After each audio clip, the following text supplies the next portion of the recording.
Being healthy సిరీస్లో ఇది part 2. So మీకు పార్ట్ 1లో చెప్పాను కదా, so each and every human బీయింగ్కి individual amount of calorie intake ఉంటుంది త్రూ అవుట్ ద డే అనేసి.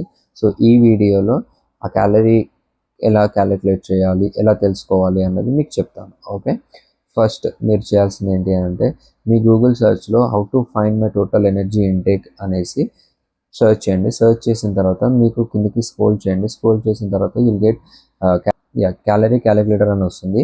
అది ప్రెస్ చేశాక అందులో కొన్ని డీటెయిల్స్ ఎంటర్ చేయండి. లైక్ అంటే మీ ఏజ్, మీ వెయిట్, మీ హైట్ అండ్ మీ జెండర్ అండ్ వీక్లీ మీరు ఎన్ని డేస్ వర్కౌట్ చేస్తారు అనేసి ఎంటర్ చేయండి. ఎంటర్ చేసిన తర్వాత డన్ చేసేసండి. డన్ చేసిన తర్వాత నెక్స్ట్ మీకు TEE అనేసి సమ్ అమౌంట్ ఆఫ్ క్యాలరీస్ చూపిస్తుంది అండ్ BMR అనేసి సమ్ అమౌంట్ ఆఫ్ క్యాలరీస్ చూపిస్తుంది. ఓకే, TEE అంటే is nothing but total energy intake.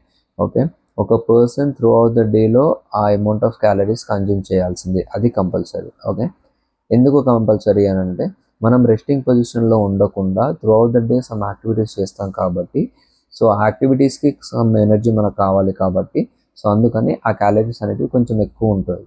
Okay, so అందుకని ఆ క్యాలరీస్ అని మనం కన్జ్యూమ్ చేయాల్సి వస్తుంది. అండ్ BMR అంటే which is like basal metabolic rate. అంటే ఈవెన్ దో మీరు ఎలాంటి activity through out the day చేయకపోయినా, మీ బాడీ రెస్టింగ్ పొజిషన్లోనే ఉన్నా కానీ మీ బాడీకి సమ్ అమౌంట్ ఆఫ్ క్యాలరీస్ అనేటివి కంపల్సరీగా కావాలి. ఓకే, మీకు నెక్స్ట్ వీడియోలో ఎన్ని క్యాలరీస్ తీసుకుంటే వెయిట్ గెయిన్ అవుతారు, ఎన్ని క్యాలరీస్ తీసుకుంటే వెయిట్ లాస్ అవుతారు అన్నది మీకు నెక్స్ట్ వీడియోలో డీటెయిల్గా ఎక్స్ప్లెయిన్ చేస్తాను. లైక్ చేయండి, ఫాలో చేయండి, అండ్ ఇఫ్ మీకు ఎలాంటి డౌట్స్ ఉన్నా, క్వశ్చన్స్ ఉన్నా కామెంట్ చేయండి అండ్ డెఫినెట్గా ఐల్ ఆన్సర్ యూ.